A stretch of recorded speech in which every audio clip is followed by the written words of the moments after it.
What if I told you that the world you wake up in 18 months from now might be almost unrecognizable compared to today? Right now, inside research labs in California and inside government-backed facilities in China, machines are quietly learning to improve themselves faster than any human engineering team ever could. By the end of this video, you will understand 6 forces racing toward the year 2027 that could quietly rewrite how we work, how we move, how we heal, and even what it means to be human.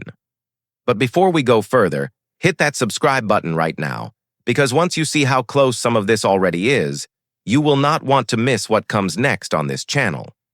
Most people think artificial intelligence is just a chatbot that writes emails or finishes their sentences for them. That picture is already outdated, and the gap between public perception and private capability is widening every single month.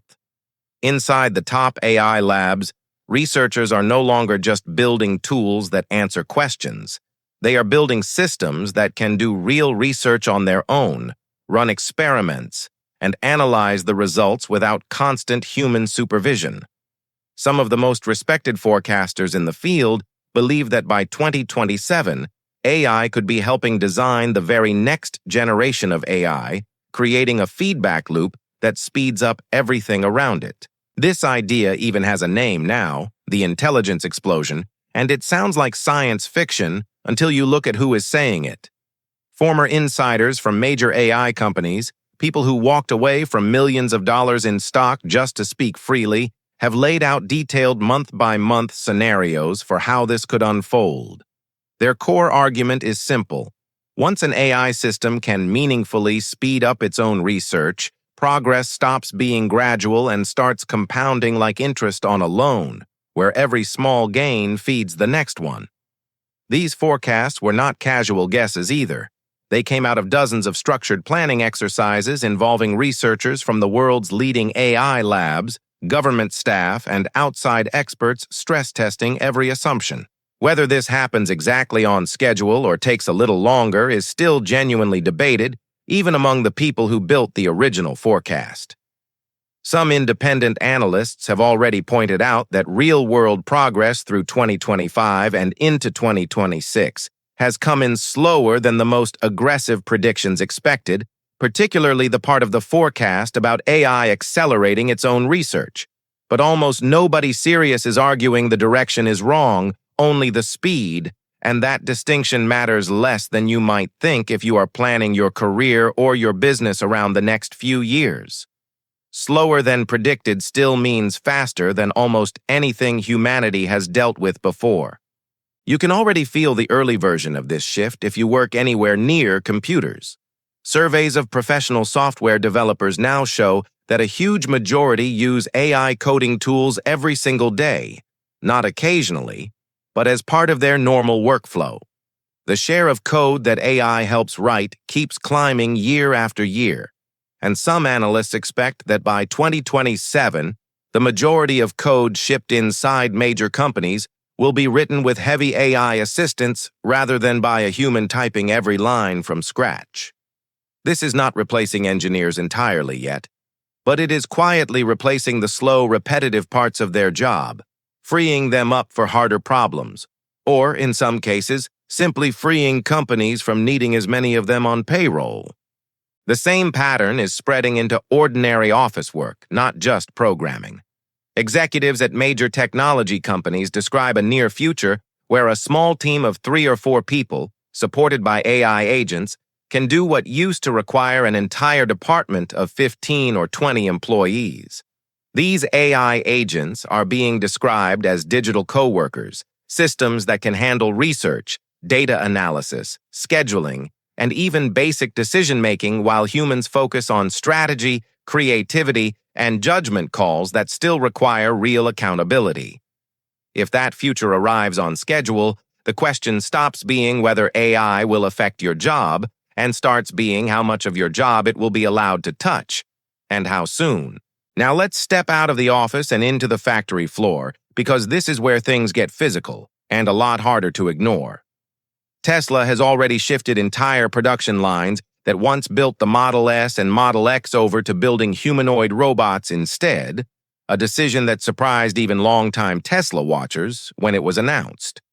The company's Optimus robot stands close to 5 feet 8 inches tall, weighs around 125 pounds, and is being designed to eventually sell for somewhere around $20,000 to $30,000, a price point aimed squarely at mass adoption rather than just flashy demonstrations. Tesla's leadership has said publicly that they expect these robots to be useful outside the company within the next year or two, with a second factory in Texas being built specifically to push toward an almost unbelievable long-term target of around 10 million units a year. Tesla is not alone in this race, and in some ways it is not even currently winning it. A company called Figure has already placed robots inside real factories for real paying customers, including a major German car manufacturer, well before Tesla has sold a single unit externally to anyone outside its own walls. Figure's robots are powered by their own foundation model and are reportedly capable of sorting and moving boxes at a steady commercial pace, which is exactly the kind of boring, repetitive warehouse work that companies are desperate to automate.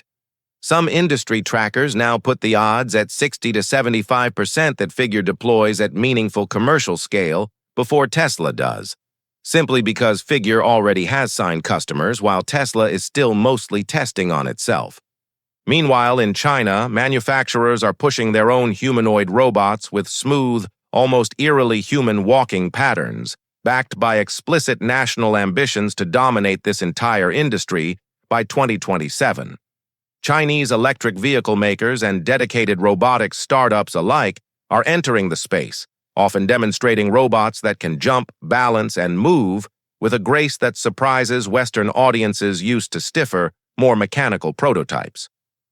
What used to look like a one-company moonshot has turned into a genuine global manufacturing race between the United States and China, and whoever wins it will likely shape how physical labor looks across factories, warehouses, and eventually homes for the next several decades.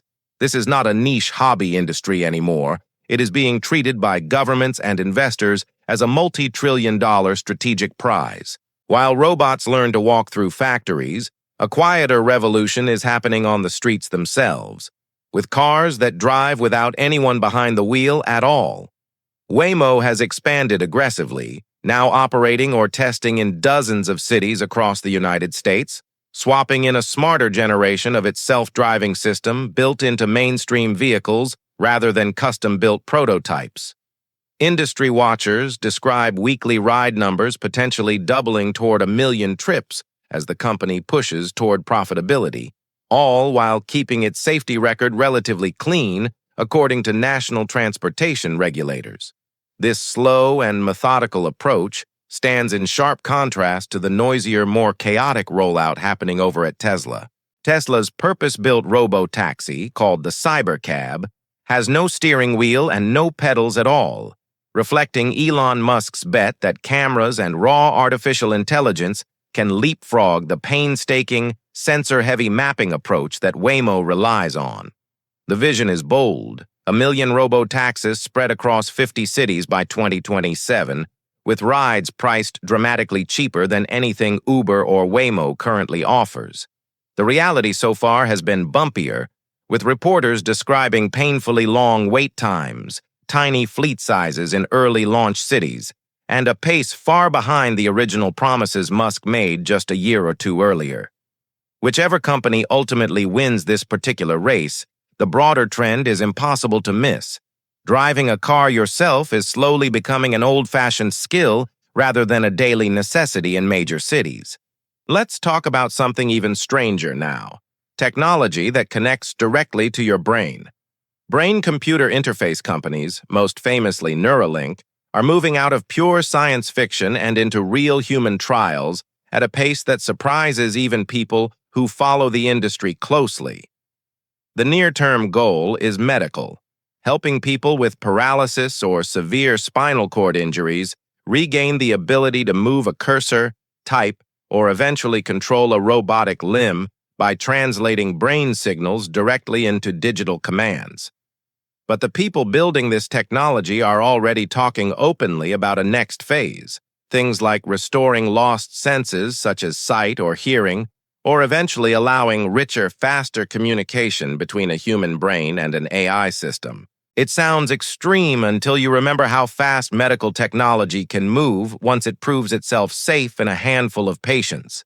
Industry analysts project the global brain-computer interface market could nearly double in size by 2027, driven mostly by these medical breakthroughs rather than the more dramatic, far-off ideas you see in science fiction movies. Researchers are also exploring how quantum computing could eventually make these brain interfaces faster and more precise by handling the enormous complexity of real-time brain signals in ways traditional computers genuinely struggle with. None of this means mind reading or brain-to-brain telepathy is around the corner for ordinary people, but it does mean the line between your brain and your devices is getting blurrier with every passing year. Speaking of quantum computing, this is the quiet giant that most people online are not talking about nearly enough. While everyone debates chatbots, quantum researchers are working on machines that can solve certain narrow problems in minutes that would take a regular supercomputer thousands of years to finish using brute force. The biggest near-term impact is not flashy headlines. It is things like designing new medicines, modeling complex molecules atom by atom, and dramatically speeding up materials science research that normally takes years of trial and error in a physical lab. Combine that kind of computing power with AI systems that can already design experiments on their own, and you get a research pipeline that could compress decades of scientific progress into just a handful of years. Healthcare is honestly one of the most exciting and least talked about parts of this whole story. AI is already helping doctors read brain scans, spot early signs of disease, and personalize treatment plans in ways that simply were not possible even 5 years ago, often catching patterns a tired human eye might miss entirely. Researchers are publishing study after study on AI-assisted neuroimaging, using machine learning to help diagnose conditions ranging from strokes to autism spectrum disorder faster and more accurately than older manual methods.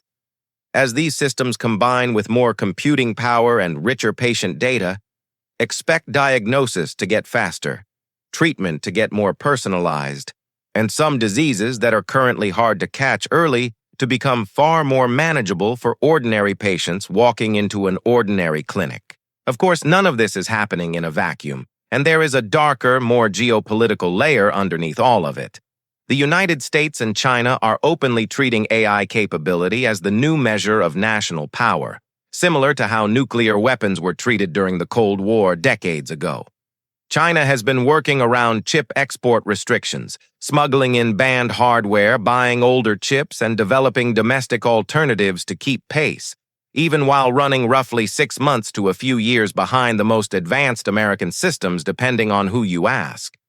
Both governments understand that whoever leads in AI by 2027 may hold a lasting advantage, not just economically, but militarily and politically as well, which is exactly why neither side shows any real interest in slowing down voluntarily. This race creates real risks that even the people building these systems openly admit they do not fully know how to solve yet. Training an advanced AI system is sometimes compared to training a dog rather than programming a calculator, because researchers can shape its behavior through examples and feedback without ever being completely sure what it actually wants or fully understands. As these systems get smarter, keeping them reliably aligned with human goals becomes harder, not easier. And several of the researchers who designed today's most advanced models have specifically and publicly warned about this exact gap. It is the one part of this story that sounds less like an exciting opportunity and more like a genuine open question nobody has fully answered yet, no matter how confident the marketing slides look. It is worth saying clearly that not everyone agrees on how fast all of this will actually happen. Some respected critics argue that real-world deployment is messier than clean predictions suggest, and that AI still struggles with basic reliability outside of controlled benchmarks and carefully staged demonstrations. Progress on some of the boldest 2027 predictions has already come in slower than the most dramatic forecasts expected, even while investment and public hype keep climbing to record levels almost every quarter. The honest truth probably sits somewhere between the two extremes, a future that is neither a magical utopia nor an overnight robot takeover, but something stranger, messier, and a little slower than either headline ever suggests. So, where does that leave you, watching this video right now in 2026? The technologies in this video are not distant theories anymore. They are factories being retooled, robots already shipping to paying customers, brain implants being tested in real patients, robotaxis already driving real passengers, and national governments restructuring their entire economic strategy around this single industry. Whether the full intelligence explosion arrives exactly on schedule or takes a few extra years, the direction is no longer in serious doubt among the people actually building this future. Only the precise timeline remains up for debate. The only real question left is whether you understand it early enough to adapt, or whether it simply happens to you while you are scrolling past it on your phone. If this video opened your eyes even a little bit, that subscribe button is still sitting right there, and turning on notifications means you will not miss the next deep dive into where this is all heading next. Drop a comment below telling me which technology from this video excites you the most, and which one honestly worries you, because that conversation is exactly why this channel exists in the first place. We are living through what might be the most important technological decade in human history, and most people are scrolling past it without even noticing the shift happening right under their feet. Stick around, because we are just getting started. And the next video on this channel might just be about the moment everything in this one actually happens.